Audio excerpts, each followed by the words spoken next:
Hello students, last lecture में हमने देखा था एक्सरसाइज 5.2 का लास्ट सम था क्वेश्चन 6। आज हम शुरू करेंगे क्वेश्चन 7 से।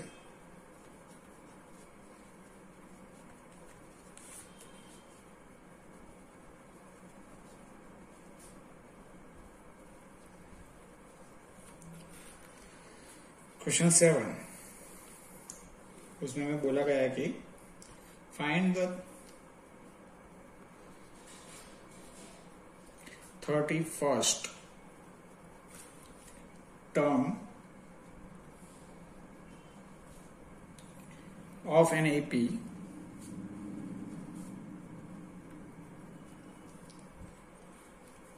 whose 11th term is 38 and the 16th term is 73। ठीक है, अभी यहां पे एक फॉर्मूला है जो टेक्स्ट बुक में शायद नहीं दिया हुआ है, वो डी का फॉर्मूला है। और डी का फॉर्मूला आपको याद रखना है a n minus a n dash upon n minus n dash. तो यहां पे हम ए एन यानी कि 11th टर्म अगर ले ले, यानी कि A N is equal to 38 ले लेते हैं, ठीक है। और ए एन डैश ले लेते हैं 73। तो 38 कौन सी टर्म थी? 11th। और 73 कौन सी टर्म थी? 16th। तो उस हिसाब से हम डी की वैल्यू ढूंढ सकते हैं। तो 73 माइनस 38 कितना होगा?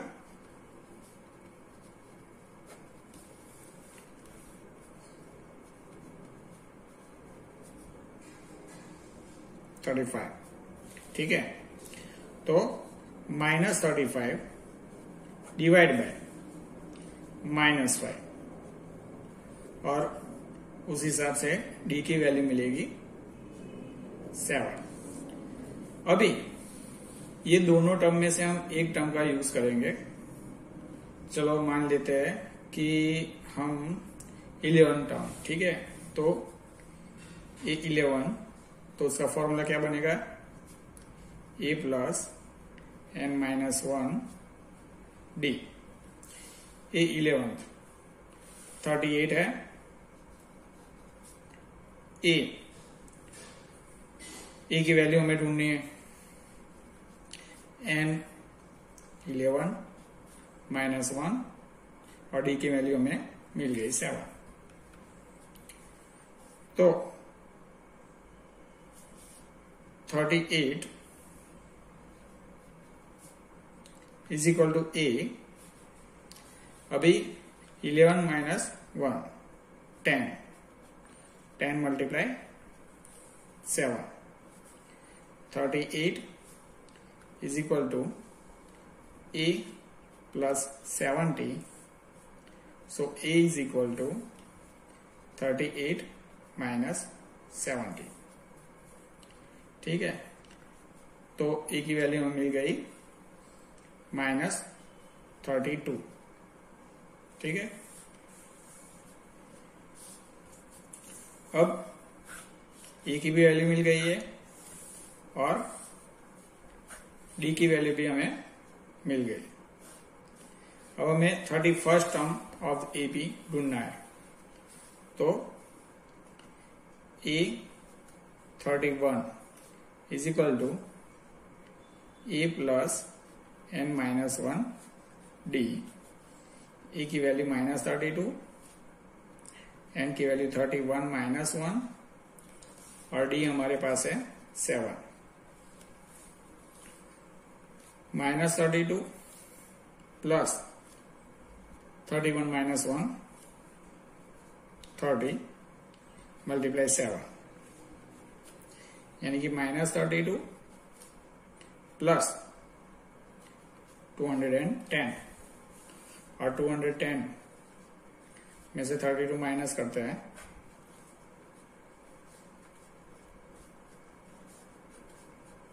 तो हमें आंसर मिलता है 178। ठीक है, तो ये 31 की वैल्यू हमने ढूंढ ली। अभी 8 नंबर का सम, क्वेश्चन 8। क्वेश्चन 8 में हमको क्या बोला गया है? An AP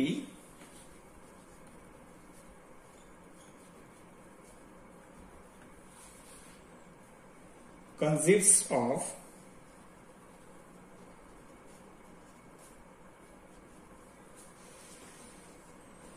50 terms of which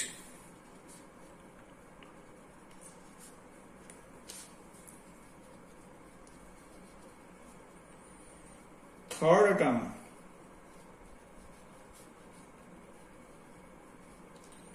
is 12 and the last term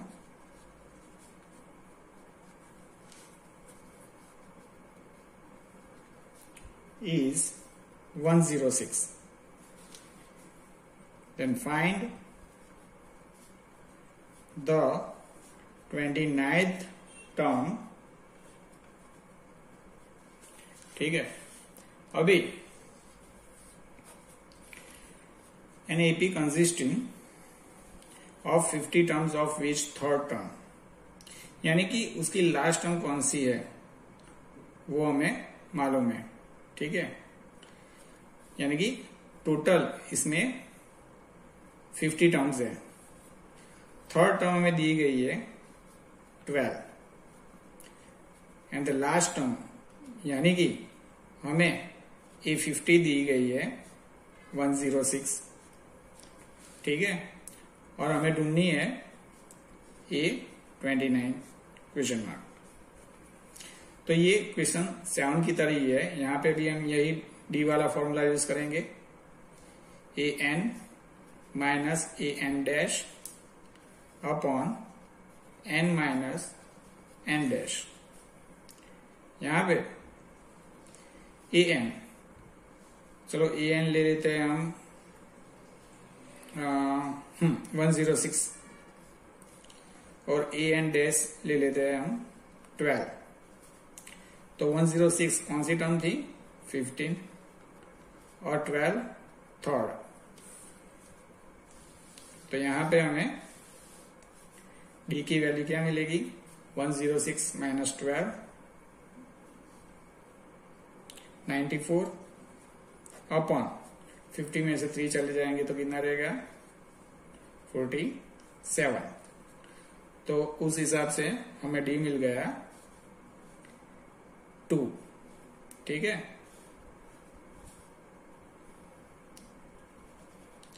अभी इसकी वैल्यू किसी भी एक टर्म हम चूज कर, चलो A3 हम यूज करते हैं, A3 की फॉर्मूला यूज करेंगे। A3 is equal to A plus 3 minus 1 D, और A3 की वैल्यू कितनी है?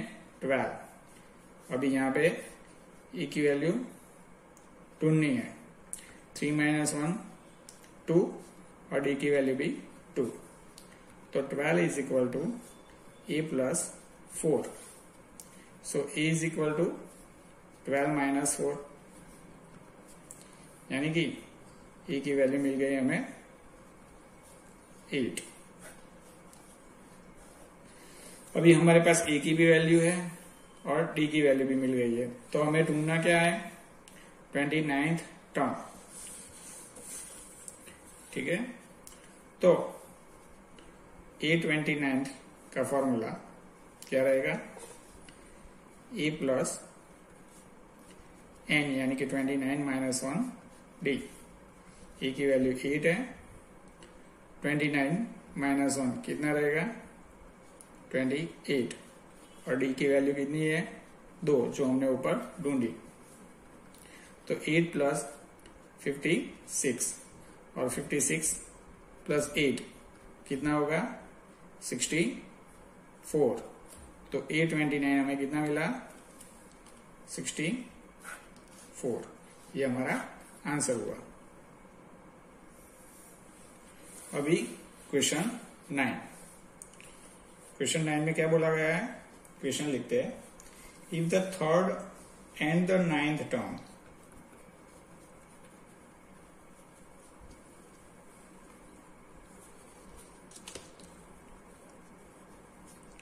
and the ninth term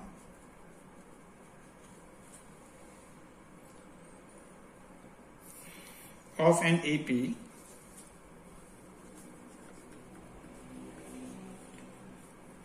are 4 and minus 8 respectively.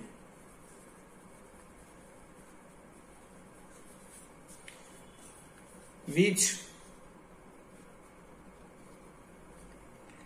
term of this AP is 0? ठीक है, तो यहां पे रिस्पेक्टिवली हमें वैल्यूज दी गई है, तो यानी कि A3 की वैल्यू हो गई 4 और A9 की वैल्यू हो गई -8। ठीक है, तो इसमें कौन सी टर्म ऐसी होगी जो 0 मिलेगी, यानी कि AN 0 मिलेगी, यानी कि N की वैल्यू यहां पे हमें ढूंढनी है। तो उसके लिए सबसे पहले हम क्या करेंगे, जो डी का फॉर्मूला है वो यूज कर सकते हैं। हाँ, कर सकते हैं। AN minus AN dash upon N minus N dash. AN यहां पे 4 या -8 दोनों में से एक चूज करना है। चलो क्या करेंगे, 4 चूज करते हैं। ठीक है, माइनस और उसके बाद AN डैश, A9 को चूज कर लेते -8, तो वो -8 अलग से ऐसे ब्रैकेट में लिखना पड़ेगा। N की वैल्यू क्या हो गई, यहाँ पे जो 4 थी वो 4 A3 की, यानी कि यहाँ पे N क्या है 3, तो 4 जो AN हम 4 लेते हैं तो N की वैल्यू यहाँ पे 3 रखनी पड़ेगी -9। ठीक है, तो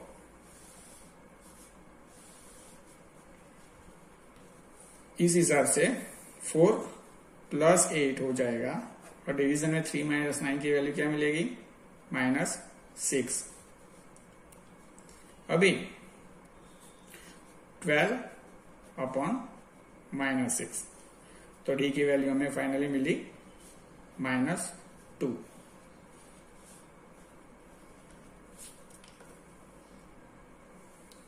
अभी ये डी की वैल्यू के ऊपर से हम ढूंढेंगे ए की वैल्यू, और उसके लिए कौन सा चूज करेंगे, A3 को हम चूज करते हैं। चलो, तो A3 का फॉर्मूला रखेंगे, A3 is equal to A plus A -1, यानी कि 3 - 1 D।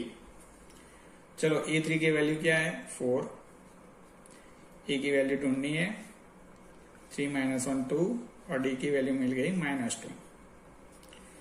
तो 4 इज इक्वल टू A -4।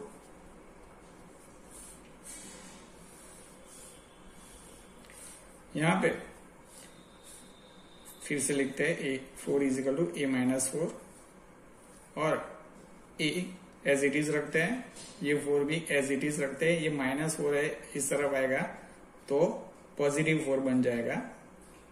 ठीक है, यानी कि A की वैल्यू मिल गई 8।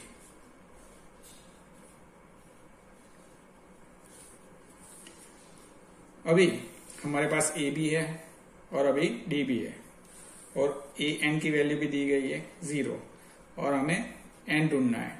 तो AN का फॉर्मूला क्या लिखेंगे, AN is equal to A plus N -1 D।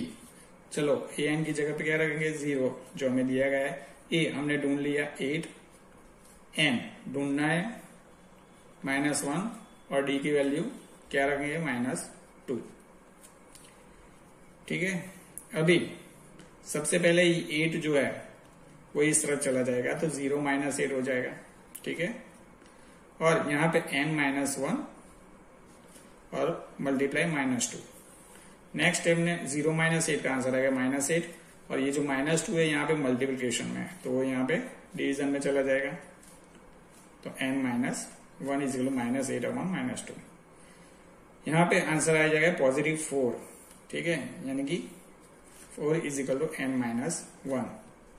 तो उसके हिसाब से n की वैल्यू क्या मिलेगी हमें 4, और जो -1 इस तरफ है वो right hand side to left hand side आएगा तो वो पॉजिटिव बन जाएगा, यानी कि हमें n की वैल्यू मिल गई 5। आखिर में हमें अलग से एक अच्छा आंसर लिखना है पूरे सेंटेंस में। Which term of this AP is 0 ऐसा पूछा गया था, तो आंसर लिखेंगे 5th term of this AP is 0, ठीक है। तो ये हो गया क्वेश्चन नंबर 9। अभी शुरू करते हैं क्वेश्चन 10। क्वेश्चन 10 उसमें क्या बोला गया है, the 17th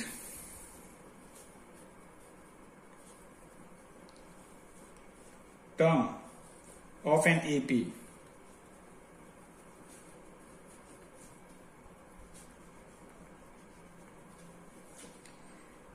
exceeds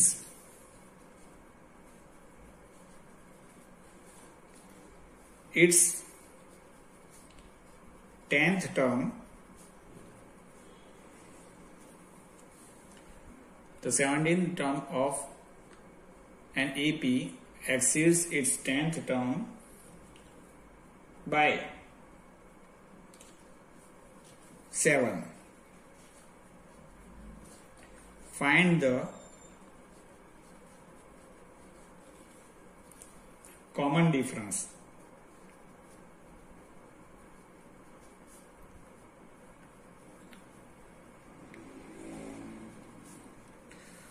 common difference यानी स्मॉल डी जो हमें ढूंढना है, ठीक है। अभी 17 टर्म कैसे लिख सकते हैं, तो A17 = A प्लस n-1 यानी कि 17 - 1 और D यानी कि A17 = A प्लस 16D। ये conclusion 1। The same way 10th term = A plus n-1 यानी कि यहाँ पे n है 10, 10 - 1D यानी कि A10 = A plus 9D। Conclusion 2। अभी यहाँ पे बोला गया कि 17 टर्म जो है वो ज्यादा है 10th टर्म से, कितनी 7 ज्यादा है, ठीक है। यानी कि A10 में जब आप 7 ऐड करोगे तो आपको A17 मिलती है, मतलब तो यही हुआ। तो A10 की जगह पे क्या लिखेंगे A प्लस 9D और 7 एज इट इज, और A17 की जगह पे क्या लिखेंगे A प्लस 16D। अभी